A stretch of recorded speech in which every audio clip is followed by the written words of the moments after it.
Under no circumstances do I want you to change your channel at this time, and the reason for that is that we have an extremely informative and healthy program tonight. And now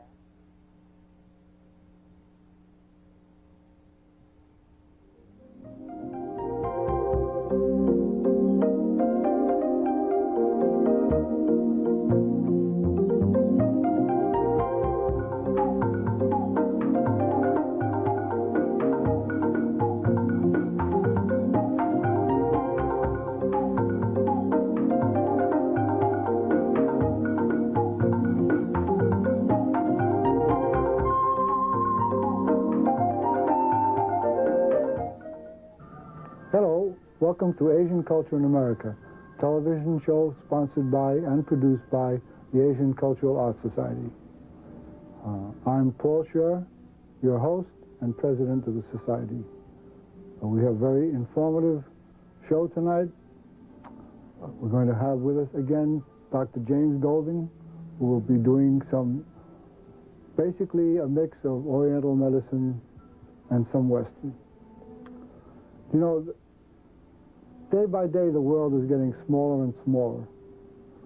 The mixture of cultures throughout the world is not only here in the land of the Statue of Liberty, but elsewhere, parts of Europe, Asia, Africa, many, many cultures. People are very mobile, very easy to get from continent to continent. With it comes cultures being mixed, integrated, and reintegrated. We have here in the United States, we talk about yoga, which had its roots in India. Now we think of yoga as another exercise, another health benefit. Not so much its home, its birthplace in India. We have several years now, actually many years, acupuncture, the Chinese method using needles to bring health, bring fitness, bring wellness to the population. In the martial arts, the Oriental martial arts, and not only the Oriental martial arts, but martial arts throughout the world. We have capoeira from Brazil, we have Aikido, karate from Okinawa and Japan, we have Chinese Kung Fu, we have Pencak Silat from the Indonesian countries. Everything is mixed, everything is here, very diverse grouping of subjects. Our art is the same. We have Chinese, Korean artists who are now Asian Americans doing Western art, doing Eastern art, and the mix of two. The foods is obvious. When I was a boy in the 30s, we had no Chinese restaurants to speak of, we had no pizza parlors, and now we have Italian restaurants throughout certainly New Jersey and the rest of the United States. The program here is to show you that there is Asian culture, Asian topics being done, practiced, discussed here in the United States. So tonight, again, we present one of the healing arts, or several of the healing arts, integrated with some Oriental background, mixed in with some Western. And again, one of my favorites, Dr. James Golding of the Somerset County Chiropractic and Acupuncture Center here in Somerville, New Jersey, is on hand to present some of these topics. I hope you enjoy it. I'm sure you will. So I will now introduce Dr. James Golding. Well, Dr. Golding, what do we have for tonight's show? what we can expect to see tonight is that many people experience head and facial pain in the absence of any Western medical explanation. People have had MRIs of their head, they've had under certain types of medication for head and facial pain and problems, and still the problem persists. What we're going to take a look at is some alternative therapies and treatments for this condition, one being cranial massage or manipulation. It used to be thought that cranial bones, or meaning the bones of your head, did not move. What they found out is that the sutures, or where the bones move, actually have a very small motion that occurs between them. That small motion, which occurs when you breathe, and the movement, it occurs and it goes back and forth and allows for the movement of cerebrospinal fluid, which is essentially a liquid it bathes your system in nutrients, in your central nervous system in nutrients. And when these bones are moving the way that they should, this condition, this normal flow within the body is happening. When these areas become fixated or stuck, many times we have facial and head symptoms happen as a result of that. We're also going to look at the Chinese approach utilizing acupressure, which you can do at home on yourself, and also doing acupuncture tonight. We're also going to look at different massage techniques that a person can incorporate for self-treatment. So this is home use? Home use, and we're going to demonstrate in-office procedures that would occur for resistant problems. Does this in any way have a relationship to or a difference from what they call cranial psychotherapy? Well, there are a lot of different forms of cranial treatment and cranial manipulation going by different names, but the underlying theory of making sure that we're having symmetry in motion between the cranial bones and the motion within the pelvic area and sacrum that allows for this normal flow of the cerebrospinal fluid to occur. Okay, we're going to have some demonstrations also, I believe. We're going to do a lot of demonstrating tonight, so stay right here. Tonight's discussion, or tonight's area of clinical interest, will be discussing many aspects of different head and facial pains.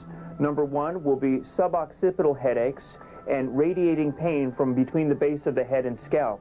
We'll be talking about headaches that are temporal headaches on the side of the head here. We'll be talking about frontal headaches and self-treatment for that.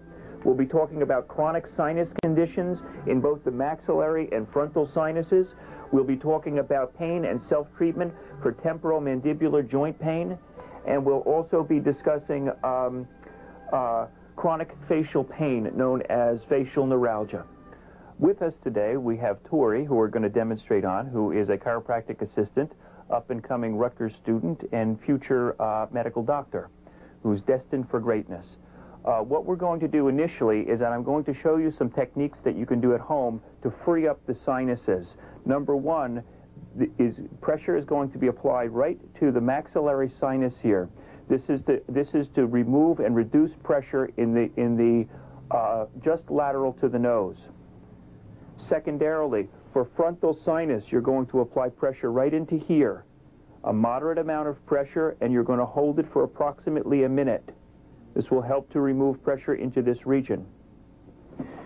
When a person experiences a lot of jaw joint pain, what you can do is apply pressure along the masseter muscle. That is a large jaw joint muscle, the strongest muscle in the body.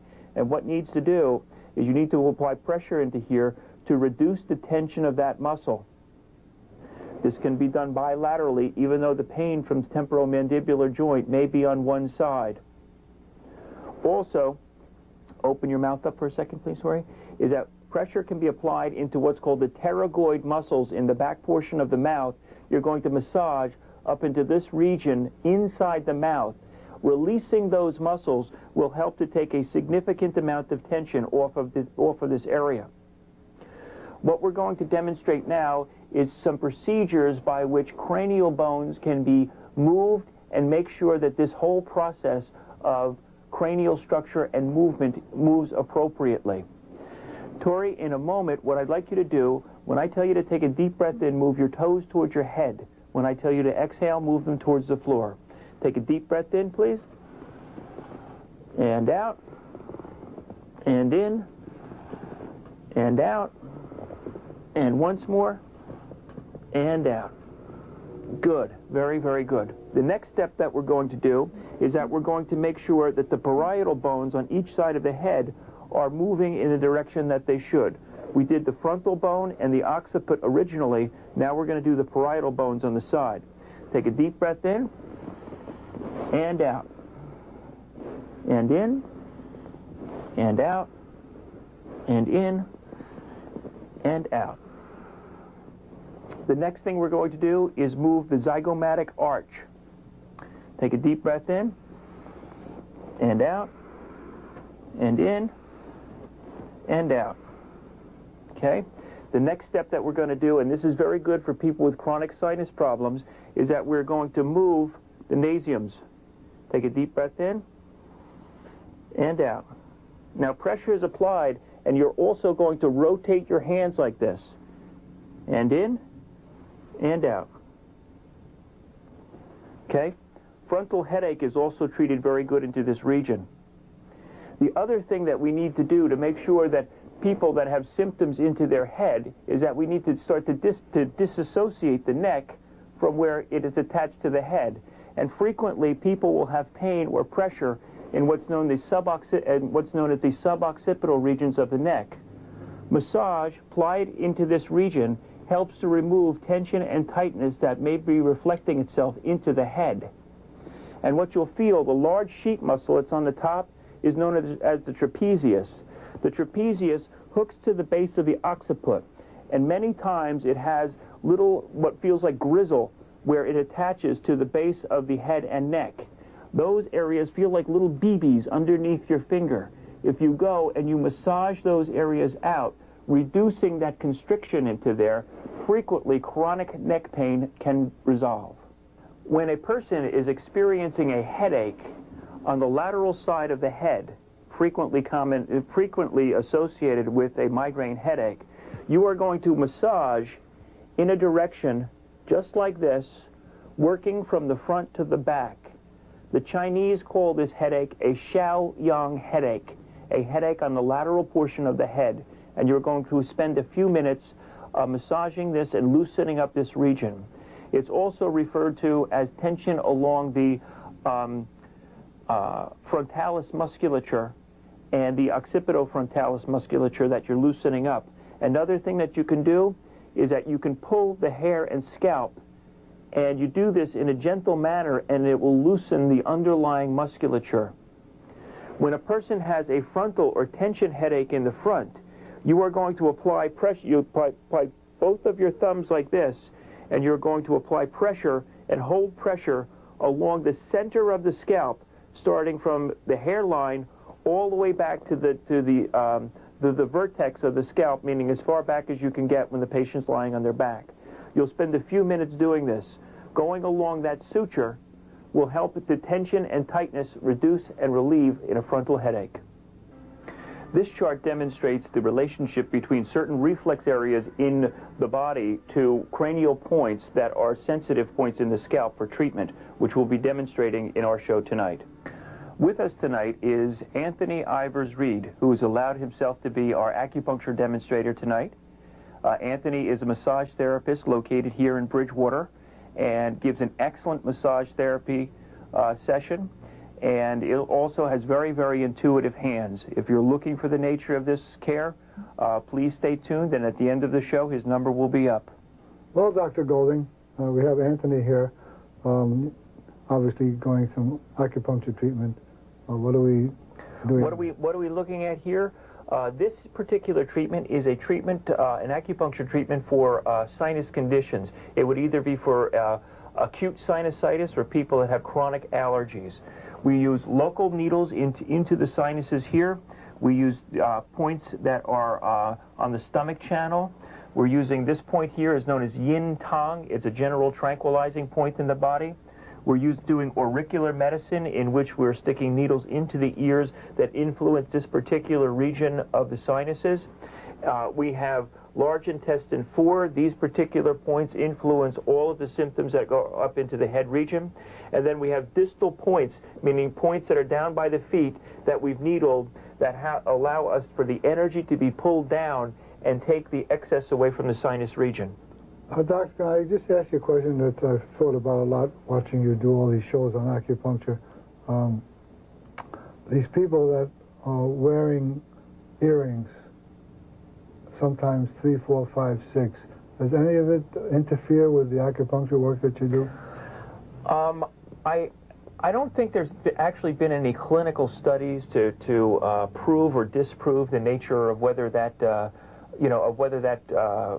causes health influence, but my personal opinion is that I don't think it's a good idea to go with too many earrings. Mm-hmm. Well, if they have them on and you work on them, does that interfere with your treatment in any way?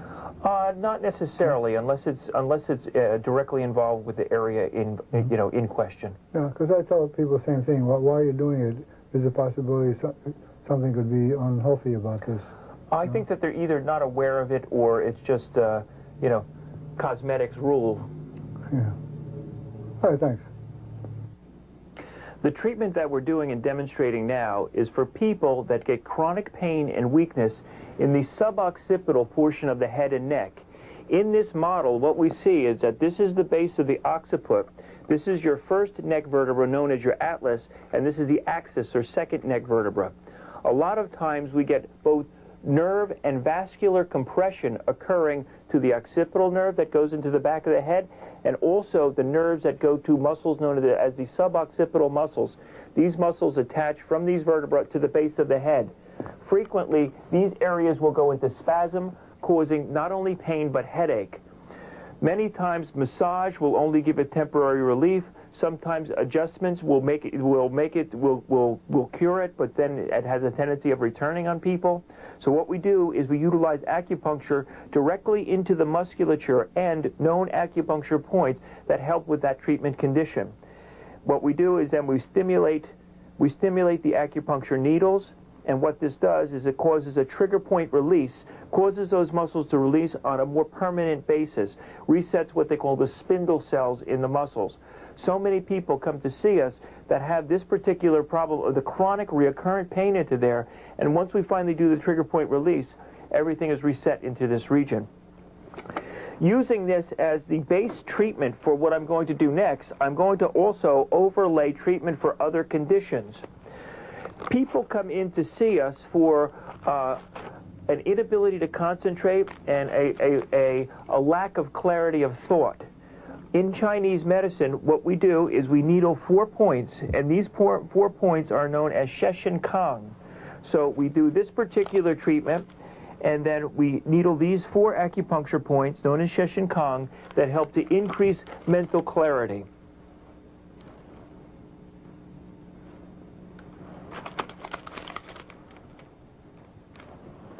The needles for this condition would stay in anywhere from a half an hour to 45 minutes.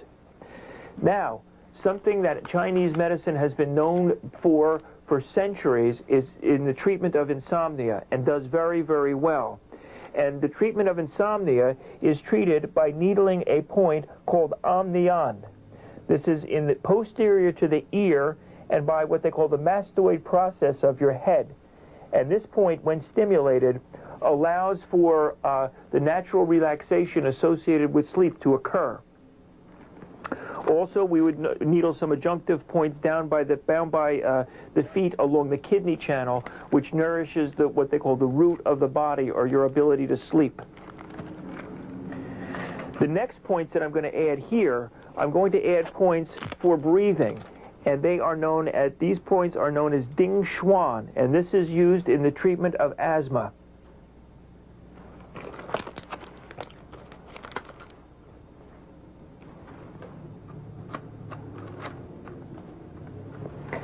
A person that experiences chronic frontal headaches or headaches on a regular basis, what we're going to do is treatment along what's known as the Du or Du-Mo channel. This is known as the governing channel of the body. It starts from down by the coccyx, comes all the way up over the top of the head, and ends here.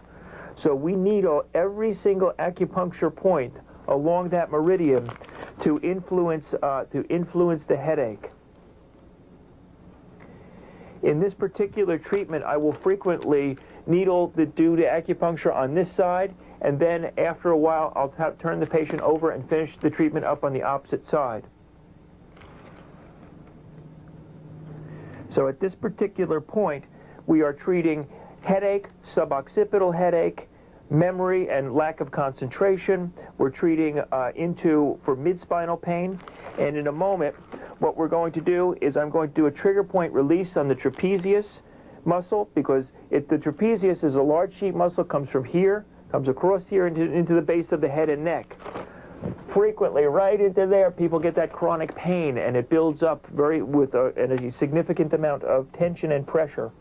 So what we're going to do is that we're going to do what's known as a trigger point release. This is where I'm going and I'm manipulating the needle into the tight taut areas of the muscles.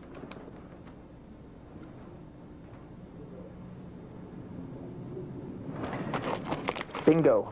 And what we'll see is we'll actually see the muscle jump as it releases like that. Very cool phenomenon.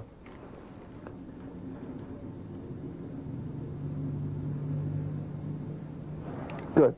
We would also do auricular medicine into this area. That means the treatment of in and around the ears.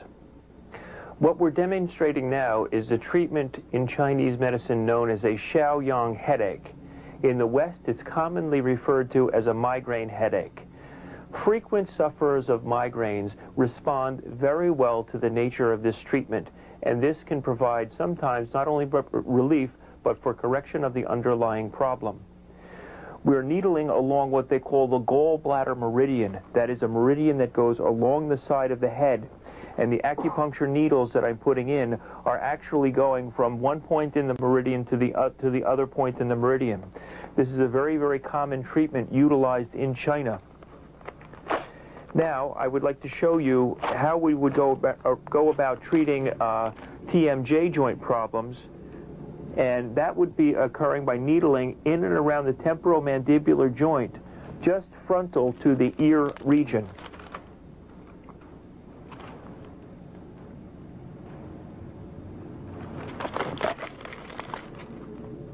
We would also do a trigger point release of the masseter or jaw joint muscle. The next thing that we're going to do is that we're going to add points that people that experience frequent dizziness, where that would need to be needled. This helps to affect the labyrinthian mechanism within the ear.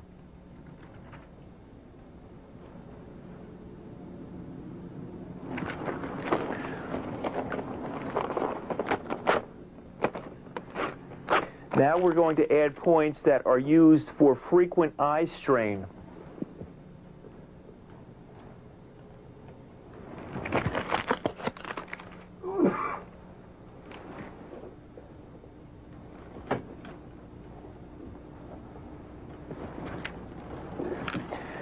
This treatment for migraine headaches would be applied anywhere from 6 to 8 times. The length and duration of the treatment is usually about 45 minutes. Sometimes we would actually use electroacupuncture along with the regular needle acupuncture. This is an extremely effective treatment, and although it looks like it would be tender or painful, it's not in the least, and it's very, very relaxing and tranquilizing. In a few minutes, just like a tranquilizer sensation comes over the body, and the patient feels remarkably relaxed.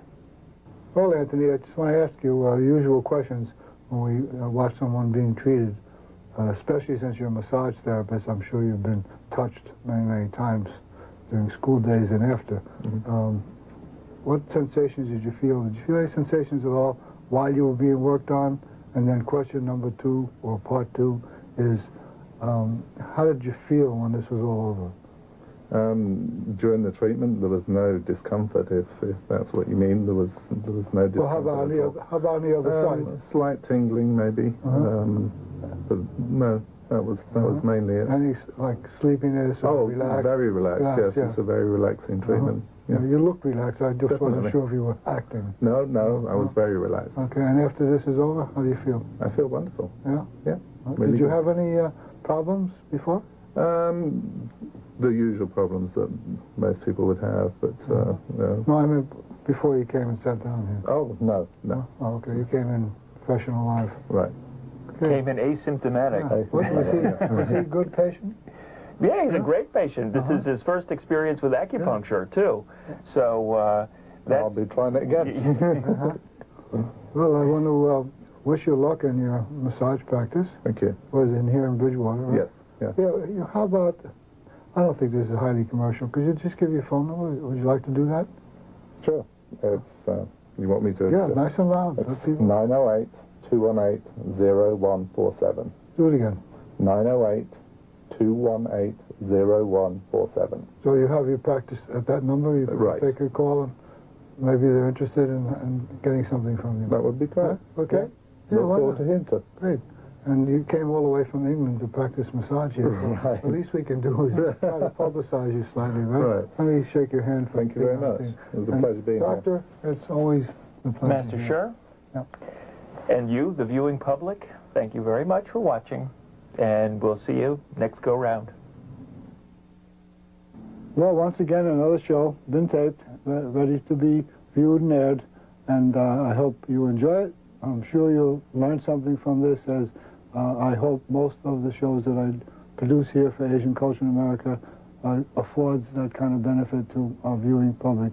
So many, many thanks for watching the show. By the way, if you have any comments about the show or the Asian culture, whatever, we will put at the end in the credits the email address. If you want to send an email to us, that's fine with us. We'll try to answer you best we can, and don't make it too hard. Again, thanks for watching. Thanks to Anthony. Thanks to Dr. Golding, and thanks for Tori, who has left us already, so she isn't on our ending. And of course, I'm Paul Sher.